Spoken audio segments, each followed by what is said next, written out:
Hi, good morning. Welcome to pre market report. ഇന്നത്തെ situation എന്ന് പറയുന്നത് മാർക്കറ്റ് വളരെ ഫ്ലാറ്റാണ്. എന്നാൽ ഗ്ലോബൽ ന്യൂസിൽ കുറച്ച് പോസിറ്റിവിറ്റി ഉണ്ട്. യു എസ് മാർക്കറ്റ് നല്ലൊരു ഹൈയിലാണ്. ഇപ്പോൾ ബാക്കിലത്തെ ചാർട്ട് നിങ്ങൾ കണ്ടു കഴിഞ്ഞാൽ യു എസ് മാർക്കറ്റ് അത്യാവശ്യം ഓൾ ടൈം ഹൈയിൽ തന്നെയാണ് അത് നിൽക്കുന്നതെന്ന് പറയുന്നത്. അപ്പോൾ അവിടെ ഫെഡ് റേറ്റ് കട്ട് വന്നു. അപ്പോൾ റേറ്റ് കട്ട് വന്നത് റേറ്റ് കുറച്ചത് കാരണം മാർക്കറ്റ് ഓൾമോസ്റ്റ് ഒരു 800 പോയിൻറ്റിന് മേളിൽ അതൊരു റാലി നടത്തിയിട്ടുണ്ട്. അപ്പോൾ അതിനുശേഷം ഒരു ചെറിയൊരു പ്രോഫിറ്റ് ബുക്കിംഗ് വന്നിട്ടുണ്ട്. എന്നിട്ട് തിരിച്ച് വീണ്ടും കയറുന്ന രീതിക്കാണ് അത് അവിടെ നിൽക്കുന്നത്. അപ്പോൾ അത് അവിടേക്ക് ഗ്ലോബൽ റേറ്റിലെന്ന് പറയുന്നത് കംപ്ലീറ്റ്ലി പോസിറ്റീവാണ്. നമ്മുടെ നാട്ടിൽ പ്രത്യേകിച്ച് വലിയൊരു ഡേറ്റ ഇല്ല. മാർക്കറ്റ് കയറാനോ മാർക്കറ്റ് ഇറങ്ങാനോ പ്രത്യേകിച്ച് ഡേറ്റാസ് ഒന്നുമില്ല. അപ്പോൾ ആൾക്കാരുടെ ബൈ ആൻഡ് സെൽ ലിക്വിഡിറ്റി തന്നെ ആയിരിക്കും മാർക്കറ്റിനെ കൺട്രോൾ ചെയ്യുക. അതായത് മാർക്കറ്റ് ഓപ്പൺ ചെയ്തതിന് ശേഷം അവരെങ്ങനെയാണോ മൂവ് ചെയ്യിക്കുന്നത് അതിനനുസരിച്ചിട്ടായിരിക്കും മാർക്കറ്റിൻ്റെ നെക്സ്റ്റ് മൂവ്സ് എന്ന് പറയുന്നത്. സോ മാർക്കറ്റിൻ്റെ ആദ്യത്തെ 15 മിനിറ്റ്സ് ഇമ്പോർട്ടൻ്റ് ആണ്. ഇന്ന് സെൻസെക്സ് അല്ലെങ്കിൽ നമ്മുടെ നിഫ്റ്റി എന്ന് പറയുന്നത് ഫ്ലാറ്റായിട്ടുള്ള ഒരു ഓപ്പണിങ്, ഫ്ലാറ്റായിട്ടാണ് ക്ലോസ് ചെയ്തിരിക്കുന്നത്. ഒരു സ്ലൈറ്റ്ലി ഒരു 10-30 പോയിൻ്റ് ഒരു ഡൗൺഫോൾ കാണിക്കുന്നുണ്ട്. അതൊരു ഡൗൺഫോളേ അല്ല, അപ്സൈഡിലാണെങ്കിലും ഒരു 50 പോയിൻ്റ് അപ്സൈഡ് അല്ല.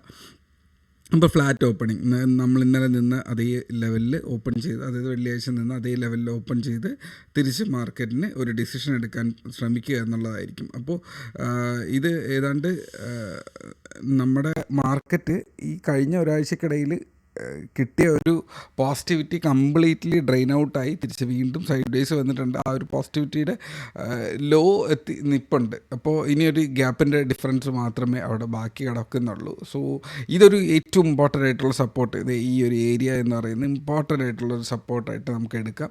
ഈ ഒരു ഏരിയ അറ്റ്ലീസ്റ്റ് സപ്പോർട്ട് ഏരിയ ആയിട്ട് എടുക്കാം. 800-നും 880. ഇനി ഇവിടെ നിന്നിട്ട് മാർക്കറ്റ് ബൗൺസ് ചെയ്തില്ല എന്നുണ്ടെങ്കിൽ വീണ്ടും നമ്മൾ ഇത്രയും കാലം സൈഡ് വേസ് പൊയ്ക്കൊണ്ടിരുന്ന ഒരു മാർക്കറ്റുണ്ട്. 24,500-നും 24,800-ൻ്റെ ഇടയിലുള്ള ഒരു മാർക്കറ്റിലേക്ക് മാർക്കറ്റ് പോവുകയും വീണ്ടും വളരെ സ്ലഗ്ഗിഷ് ആയിട്ടുള്ള ഒരു ട്രേഡിംഗ് ഡേയ്സ് കിട്ടുകയും ചെയ്യും. നമുക്ക് ഇവിടെ അത്യാവശ്യം കുഴപ്പമില്ലാത്ത ട്രേഡിംഗ് ഡേയ്സ് കിട്ടിയിട്ടുണ്ടായിരുന്നു. തിരിച്ച് നമുക്കിതുവരെ ഒരു ഇവിടെയൊക്കെ നിന്നപ്പോൾ മാർക്കറ്റ് അത്ര നല്ലൊരു ബുള്ളിഷ്നെസ് കിട്ടിയിട്ടുണ്ടായിരുന്നില്ല. ബുള്ളിഷ്നെസ് എന്നല്ല, രണ്ട് സൈഡിലേക്കും ട്രേഡിൽ കാര്യമായിട്ടുള്ളൊരു മൂവ്മെൻറ്റ് നമുക്ക് കിട്ടാറില്ലായിരുന്നു. സോ ഇവിടെ നിന്ന് ബൗൺസ് ചെയ്ത് കയറും എന്ന് പ്രതീക്ഷിക്കാം. സോ ലെവൽസ് എന്ന് പറയുന്നത് താഴേക്ക് 24,800 എന്നുള്ളൊരു ലെവല് വളരെ ഇമ്പോർട്ടൻ്റ് ആണ്. മേളിലേക്ക് 24,960 എന്നുള്ള ലെവല്.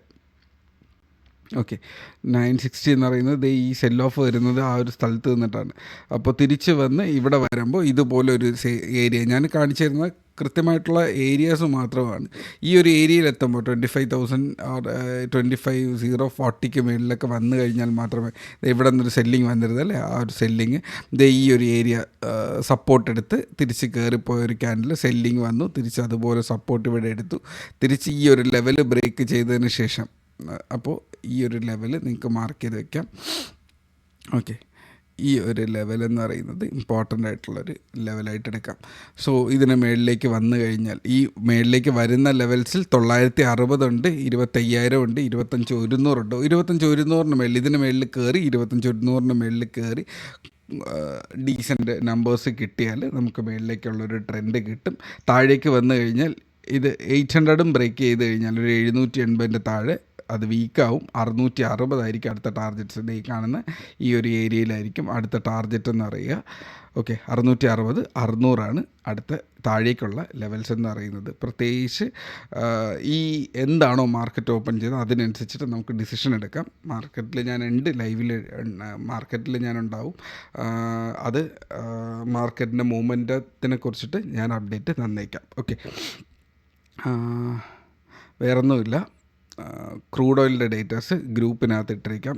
ക്രൂഡ് ഓയിലും ഫ്ലാറ്റ് തന്നെയാണ്, വലിയ സംഭവമൊന്നുമില്ല. ഈ ഒരു ഏരിയയിൽ മേളിലേക്ക് താഴേക്കും നല്ല സെല്ലിംഗ് പ്രഷറും ബൈയിങ് പ്രഷറും അങ്ങോട്ടും ഇങ്ങോട്ടും ഉണ്ടായിരുന്നു. സോ ലാസ്റ്റ് ഡേയിൽ പ്രത്യേകിച്ച് നല്ല ട്രേഡൊന്നും കിട്ടിയില്ല. സോ ഇതിൻ്റെ ലോ എന്ന് പറയുന്നത് 554 ലോയിലേക്ക് നിങ്ങൾക്ക് താഴേക്ക് നോക്കുക എന്നുള്ളതാണ്. 44 താഴെ ഇല്ലെങ്കിൽ 40 താഴെ നല്ലൊരു വീഴ്ച 5500 വീഴാനുള്ള സാധ്യതയുണ്ട്. തിരിച്ച് കയറിപ്പോയാൽ 5600 മേളിൽ 604 മേളിൽ ഒരു ട്രേഡ് ഉണ്ട്. അത് 44 അടുത്ത് 88 റേഞ്ചിലേക്കാണ് അതിൻ്റെ 44 അടുത്ത് 5684 റേഞ്ചിലേക്കാണ് അതിൻ്റെ അടുത്ത മൊമെൻറ്റം എന്ന് പറയുന്നത്. ഞാനത് ഗ്രൂപ്പിൽ അപ്ഡേറ്റ് ചെയ്തിരിക്കാം. പക്ഷേ ഒരുപാട് വലിയൊരു വീഡിയോ ആക്കുന്നില്ല, അതിനുള്ള ഡേറ്റ ഇല്ല. So trade safe, take care.